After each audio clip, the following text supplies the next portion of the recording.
Esenlikler yurttaşlar. Size şu material var koymakçıda. İşte da Rusya bizim arkamızda diyen bu düşünce var da.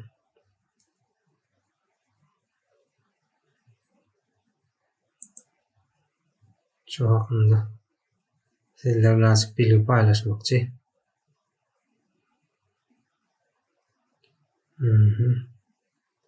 Yani bu yakacağım.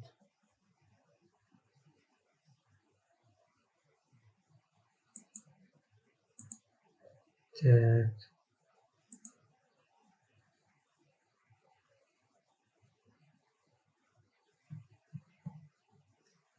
Yani yakacağım.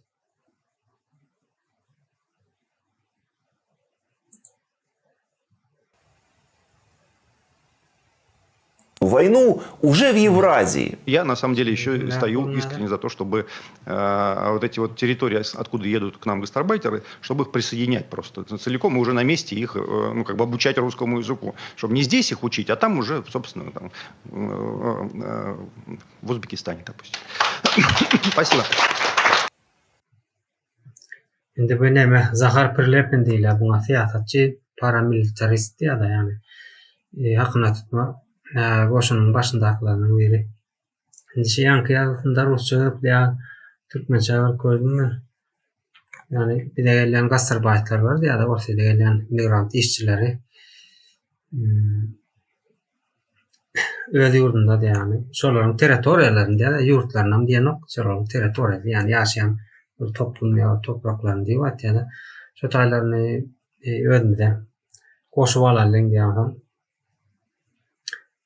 Rus tilinden de öz topraklarında yani öz teritoriyasında öğretelim diye belki öğretecek olup bilmeliyim diye. Şunun yani düşünce iyiyken de ondan sonra yine de bir var. Nedir? Yankın devamı var. Ondan dinle görün. İkinci.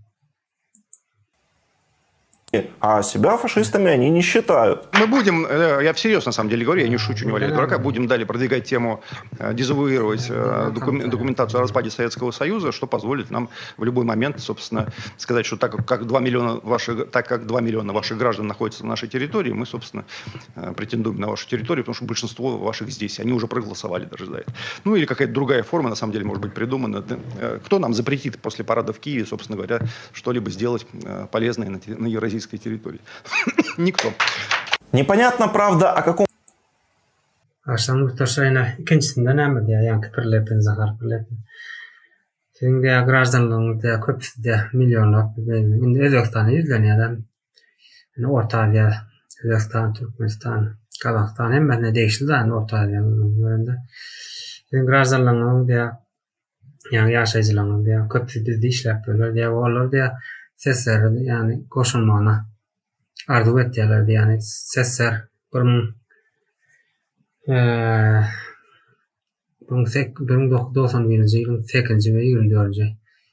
dekabrında şu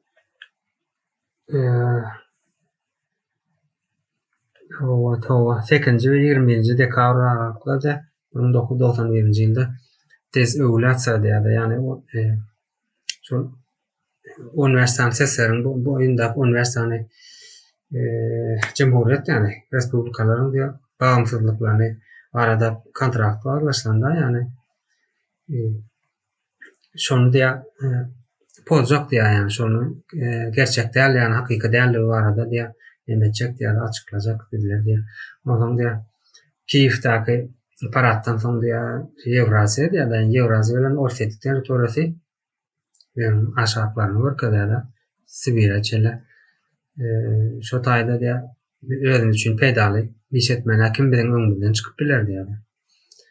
Şu tayda sesler diyen seslerin onlar Respublika tip söz geçeceğinde yine sana bilen sosyal medyamız yani içeride sosyal medya önemli oluyor. Instagram azıcık var köp böyle TikTok'ta milletin şu tayda Sineden sonra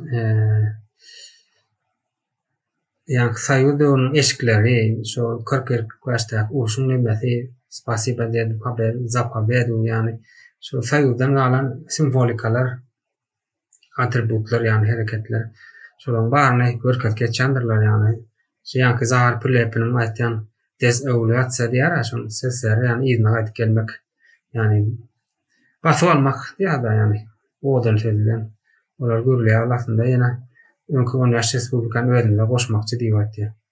Şonuň üçin hem köne tanklarda sayıldığının eşiklerinde eskerler parat geçendir bizde. Meşalatlarına nereden gelýär kökü? Bizim ýaşaýan hani garaşsyz bir tarap döwlet diýilýär bolan bizim ýaşaýan yerlenmede de yani yurtlamada da bular teritoriýa diýip atlandyrýar. Yani bir belli bir çäklerin içinde ýaşaýan billeri adam hükmünde de gören nokta bular bizim hakkımız var şu tarzda diye bir önkesler de diye şu at ki özüm hükmünde deyip görkeden yani tanıdığın bir topar olan iki devlet arasındaki katnaşıklarda aktif birbirine gidip medallar görendirler. Ondan iki devlet arasında gatnaşýarlar yani mehmeleri harbileri gidip 4. ýyly kursunda şu taýda praktikaga geçýärler. Yani özüne hyzmatçy taýlanýar. Birinji şu mehmeler. Ondan hemme sistemada orsetting sistemlerinde meňzeşdir. Konstitusiýadan başlap şonun ýaly konstitusiýa öwretmeçleri benim yurtda bolsa esasen men Aşgabat Respublikasynda öz dilinde geplemänem özüň elit saýyp gören adamlar zapadlyga ýa-da ýani rus diline mesela rusça bilemokmy atip şonu ýaly düşünjäni görkezýärler. Ine rus dilinden Rus dilinin näme günü yani bayramy diýip belläp geçýärler. Şunu ýaly edip durlar da çok yani Russiýany bizim jelladymy söýdürmäne finansiýarlar. Muşadatlary görmediň alam kaptandan nemeler patlykça edýärler yani molasmaklar. Olara da tawr edip şükür edin. TikTok'lara finet görseňiz köne 70-86 ýyldan 90 ýyldan suratlaryny, videolaryny atlaryny goýanda aşağı döwürler gowy kendi saýyz bolsa da ýene birleşdirdik. 8 saat işläýände işlaryň gaýgysyny etmeýindi. Şol ýaxşy günlermişin diýerler da. Şol watlary halkyň beýnine oturdaklar gelýär, ulpak alenya. Istada ondan gapdanlar imolar hatta da gidýändir. Enaňa taň aýdylan etmeli, ene jennetde bolýan, enaňa taň aýdylan, enaňa taň razy etmeli.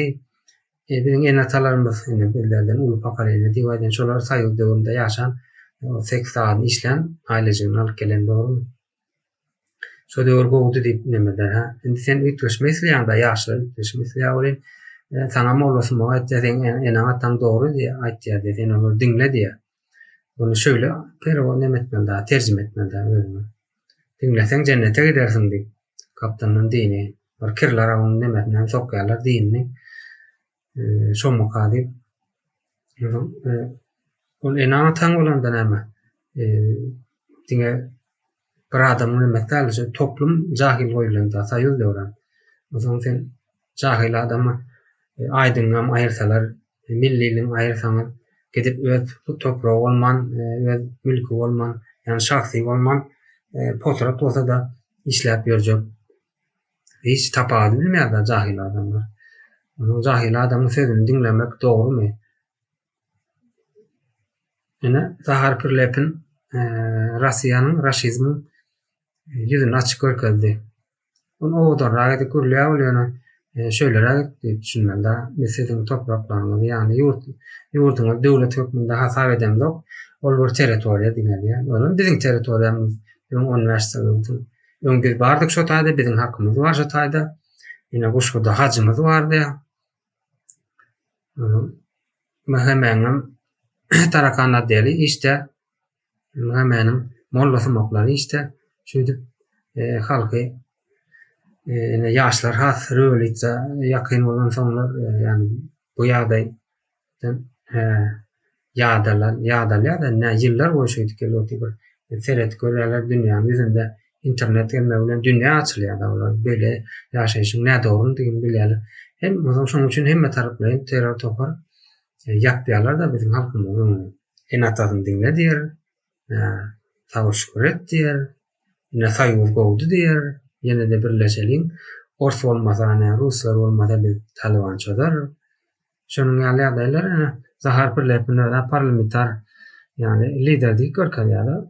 Yazıcı da atya bilem okun, kitaplarını halka kurumon, yani hakkını tutmak oşanın demeleri, başındaki adamdan biri. Benim hakkım var sende diye. Ne için aydan, Rusya yani önüne yılı görkeden yurttaşlarımız var da önüne yakın tutuyan yani. Zahar birlepini dinlep görsünler. Ullarımız Rus dilinden bilýändirler. Bilmeseler ne şu an tercüme edip verdik. Şunun ýaly yurttaşlar. Yani bu kıyfaça oldu şunlukça. Son yine de devam ederiz bular. Kan medyada da var ölmemesinde de gidlerim duranoklar. Şunun için bir bağımsız değil ya da yani kararsız değil de yani özlaştık yurt olmalı. Saýgyzy nemesine arzu etmeliler özümüz bir ayrı bir yurt olmalı. Öz devletimiz olmalı. Sağ olun, esen kalın.